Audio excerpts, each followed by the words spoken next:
How are marital debts and assets divided fairly? Imagine a couple going through a divorce and wondering how their shared financial life will be split. It's a common question, and understanding the process can make it less stressful. When a marriage ends, the law looks at what was gained and owed during the relationship. The goal is to divide these fairly, but what does that really mean? First, it's important to know the difference between marital property and separate property. Marital property includes anything acquired during the marriage, like a house, savings, investments, or debts like credit card balances and loans. Separate property is what one spouse owned before marriage or received as a gift or inheritance during the marriage. Usually, separate property stays with the original owner unless it has been mixed with marital property. The process begins with both spouses listing all assets and debts they have. This includes real estate, bank accounts, retirement accounts, and debts like mortgages or car loans. They need to be honest and thorough. Next, each item is valued.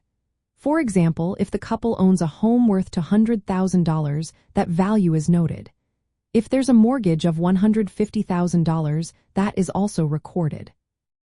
Once everything is identified and valued, the court applies the principle of equitable distribution. This means dividing assets and debts in a way that is fair, but not necessarily equal. Factors like how long the marriage lasted, each person's income and earning potential, and contributions such as homemaking are considered. If one spouse stayed home to raise children, that might influence the division. The court also looks at each spouse's age, health, and whether one needs to stay in the family home. When it comes to debts, the court decides who should pay what. Debts incurred during the marriage are considered marital debts, even if only one spouse's name is on the account. If debts were created after separation, they are usually assigned to the spouse who took on the debt. Sometimes, the court might assign a larger share of the debt to the spouse who caused it or is better able to pay. In practical terms, if the court awards the house to one spouse, that person may also be responsible for the mortgage. If one spouse has more income, they might be asked to pay a larger share of the debts. The goal is to balance the financial burden fairly, considering each person's situation. Transparency and cooperation are key. Both spouses should share all financial information openly. Courts want to prevent unfair advantages or burdens. For example, if the house is awarded to one person, they might also take on the mortgage debt tied to it.